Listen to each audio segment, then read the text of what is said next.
So this is number 50, and it's a good number because it's 50. It's easy to remember next time. Siddhim prapto yatha brahma tathapnoti nibodhame samase naiva kaunteya nishtha jnanasya yapara. So the Hindi translation is जो कि ज्ञान योग की परानिष्ठा है उस नैष्कर्म्य सिद्धि को जिस प्रकार से प्राप्त होकर मनुष्य ब्रह्म को प्राप्त होता है उस प्रकार को हे कुंती पुत्र तू संक्षेप में ही मुझसे समझ. So look at this hurting heart of the Lord. And कितने बार he's saying it again. Let me do this. Let me paraphrase it for you. I'm not saying this. Krishna is saying this to Arjuna. Let me summarize it for you in a way, differently. Let me just succinctly put this pill in front of you. अभी तो इतना पता क्या हो गया. If this is 50, that means 650 verses we've heard. And still he's saying let's do this. Let me explain to you this way. Who would do that? Why would someone do that? Someone whose heart will really hurt. Someone who would really be desperate that we should get it, we should understand it, we should experience the truth. And he's the God of love, don't forget. And love is the only quality that has this, both the obligation and the power to keep at it until it's achieved. Everything else drops. The teachers and all others will drop, the fighters and the teachers, and lover never quits. Right? That's why we never give up on our kids, because we love them. Or each other, because we love each other, or whoever loves their nation or their dharma or whatever. It's the love that's the strongest force, the strongest bond that keeps going. And he is the Lord of love, prema avatar. Therefore he keeps coming after us again and again. And this isn't even the last time. He's going to say it again later. In the little bit that's remaining, he's going to say it. Okay, let me do this. Let me just tell you in one verse. It says in the end, and that's when he says that, I'll tell you what, drop everything. Forget everything. Just here, the whole is in front of you. I am it. Just do as I say, align with me. Surrender mala, sharan mala, align with me. I've already paved the path, just walk on it and watch what happens. You'll be rid of all negativities. That's in the end, not now, not this shlok. So he says, Siddhim prapno yatha brahma. So the Sankhya Yoga Jigarbai that we just talked about in the prior shlok, that he calls sort of covers it by calling it Jnana Yoga, because they're both in knowledge, right? Sankhya, you have to know for you to reflect, for you to analyze, for you to decode. You have to understand. You have to know some of it for you to understand all of it. You cannot be completely ignorant. I don't even understand the words. I don't know the language. I don't know who Krishna was.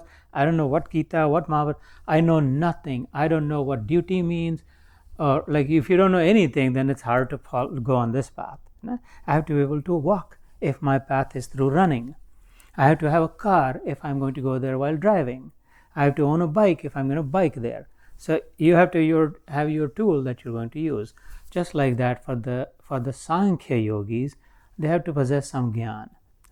And therefore he says, the way you will reach that path, when you will become empty like a flute, hollow rather like a flute, through this understanding that anyway I actually am a flute, I actually am a bamboo, I am hollow. It is a make-believe, it is just I'm stuck with these knots. Bamboo mein knots hote na beech mein.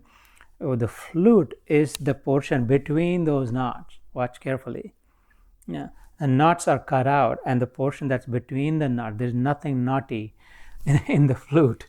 Right, because the knots are left out in the end, pun intended. And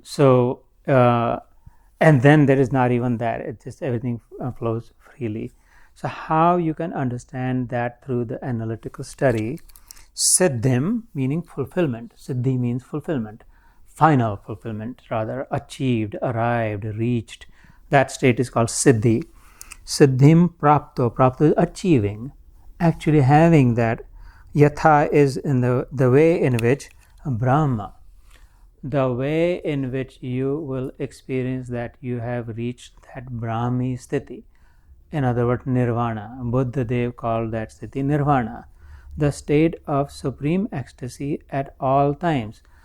It has two qualities in it. It is spontaneous and it is perpetual. Spontaneous meaning apne aap, effortlessly, it is always sprouting. like a fountain. Spontaneously came. Like effortlessly, naturally, just constantly coming. Perpetual, it's constantly, never ending.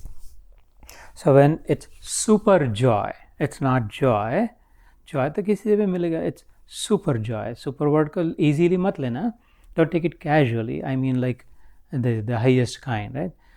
Bliss, I don't like to use because it's also become a cliche, maybe ecstasy, and therefore I try to figure out a word that means something more nuanced. But super joy, that is spontaneous and that is perpetual. That has become a natural state of being. Always joyful, always cheerful, in the best quality of joy, and always effortlessly joyful, never needing any external stimuli, never needing a trigger. Happy because, period. Nothing after that. That there is no reason, there is no justification, there's no cause has to have. When the effect has become the cause, that's another, maybe for the contemplative, that's something to mull over. When the effect has dissolved into the cause, normally I am happy because happy is an effect and there was a cause. I ate something, I saw something, I had heard something, and the effect was I'm happy. So I am happy because I have become the cause. Well, give tali yaar. That was a good one, huh? So the effect has become the cause, because in fact that there is only one. It is that, and that is in the realm of the absolute, Sanjeev Bhai. The cause and effect are one in the realm of the absolute. In the realm of relativity, the cause and effect are separate. No? Cause is still connected with the absolute, and it's causing the effects that are in the relative world. Hanging loose, the cause may be hanging loose from the realm of the Karan. The sthula sharir is the material body. In it is the sukshma sharir, which is the subtle body, which is the mind and the thoughts and all those that you cannot see. The breath you cannot see, mind you cannot see, thoughts you cannot see. Hence subtle, and the complex of that is called the subtle bodies, sukshma sharir. This, bones, flesh, blood, nails, all that you can see. Therefore sthul, jar body. So sthul ke andar sukshma, like subtle in the gross, and then but the sukshma is born out of karan, causal sharir. There is a reason for it. Why my mind was formed, why I think the way I do, why I even have thoughts to begin with. I want to get rid of these. Where did they come from? There is a reason for why I constantly want that, like that, or doing this, or saying like that, or acting like that. There is a cause, and from which this one, the pack of mind, body, intelligence, was born, which then created this material body around it, using the earth and the fire and the wind and the Pancha Mahabhut karke. Na? So that cause, it's sarva karana karanam. The cause of all causes is how the Vedas describe Krishna. It's like, what is the cause of that cause? All Vedas say, come join together and say, we don't know. Period. Period. There is no scripture, there is no Upanishad, there is no Veda, there is no religion, there is no God, no Guru, no Sant, nobody, no one who has said that I know the cause of all causes. Like, why? Answer the why. You will explain to me the what and the how. Anything. Why does the sun shine? If I say, why does the water flow down? Why does the wind blow? Why are you acting like this? Like, you will say what happened and how it happened. What happens when the sun burns, how it burns. But I'm asking you, why does it have to burn? Why cannot it be actually cool down instead? Why? Who decided? Why does it have to light shine? Why not black light, dark light? I don't know is the only answer. Why does the earth rotate around it? Well, what happens is this, it's got this electromagnetic this. No. I'm asking why, not what happens or how it happened. I'm asking why. That's a completely separate question.